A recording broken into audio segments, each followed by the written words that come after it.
గజం కేవలం 23,000 రూపాయలతో 165 గజాల భూమి కేవలం 38 లక్షలు మాత్రమే. సో ఇప్పుడు యాంకర్ అయిపోయారు pep talk with Parnika. Zee టీవీలో ఫస్ట్ స్టార్ట్ చేశాను నా యాంకరింగ్ అనేది. హెచ్టి నుండి వీచను అని అప్పుడు పాతకాల పాటలన్నీ వచ్చేవి.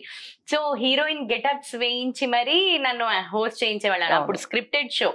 సో అవన్నీ గుర్తుంచుకొని చేసేదాన్ని. దాని తర్వాత స్వరనీరాజనం తమ్మారెడ్డి భరద్వాజ్ గారిది ఆన్లైన్ షో అది.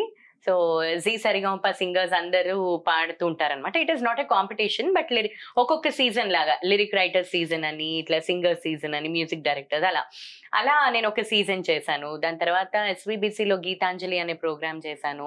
అండ్ దాని తర్వాత భక్తి టీవీలో చాలా డివోషనల్ షోస్ చేశాను. కాకపోతే మధ్యలో ఏమైపోయిందంటే నా స్ట్రీమ్ సింగింగ్ కదా, యాంకరింగ్ ఎక్కువ పేరు వచ్చేస్తుంది, ఎక్కువ ఆపర్చునిటీస్ వచ్చేస్తున్నాయని కొంచెం పాజ్ చేశాను. సో పాజ్ చేయడం సింగింగ్ లో మళ్ళీ బిజీ అయిపోవడం, shows, stage shows out of country and దీంట్లో కూడా రికార్డింగ్స్, హార్మనీస్ పాడడం, ఇవన్నీ బిజీ అయిపోవడం వల్ల యాంకరింగ్ అనేది కొంచెం పక్కన పడేసాను. అంటే పక్కకి వెళ్ళింది. So I have that in me అని చెప్పి ఇంకా I started off and I wanted to do something different. అంటే routine interview or routine template కాకుండా డిఫరెంట్ గా ఓన్లీ ఫన్ క్రియేట్ చేద్దాము.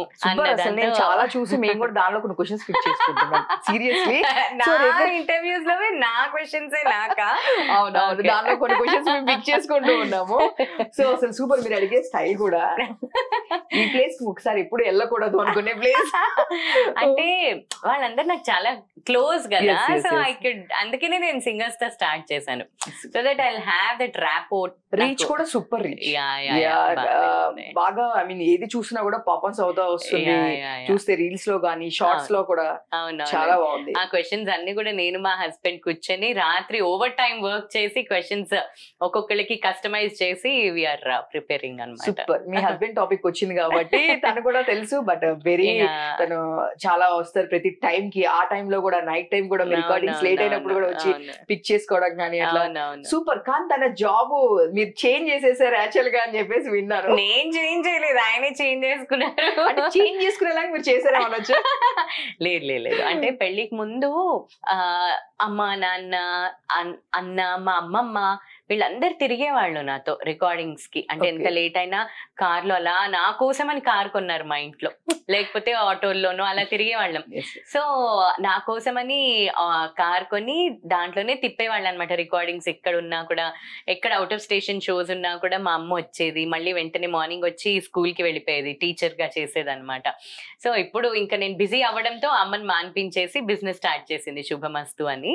సో ఇంకా ఆ పెళ్లి అయ్యే టైంలో అంటే మ్యూజిక్ ఇంట్రెస్ట్ ఉండాలి, ఇలా ఆడ్ టైమింగ్స్ ఉంటాయని తెలియకపోవచ్చు. అవుట్ ఆఫ్ ఇండస్ట్రీలో వాళ్ళకి తెలిసి ఉంటుంది.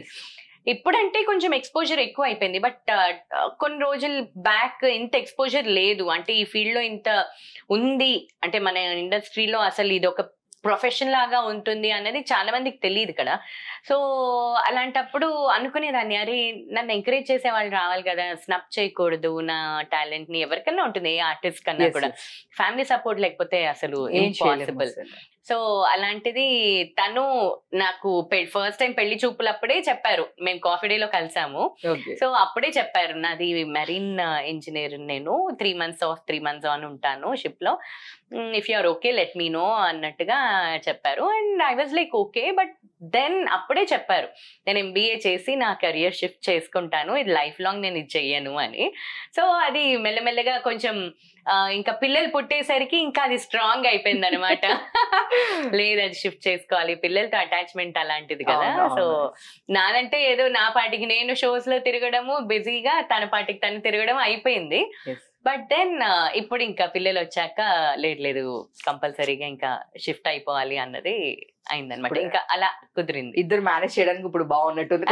ఎగ్జాక్ట్లీ. ఇప్పుడు కూడా అంతే. ఇప్పుడు నేను వచ్చానా, హీల్ టేక్ కేర్ అనమాట. సో నేను చూసాను ఆఫ్ స్క్రీన్ కూడా, నేను చూసాను ఆ టైంలో కూడా పిక్ చేసుకోవడం కానీ, వాళ్ళకి కేర్ చేయడం కానీ, వాళ్ళకి ఫుడ్ టైం కి ఏ ఫుడ్ తినాలి. So sweet.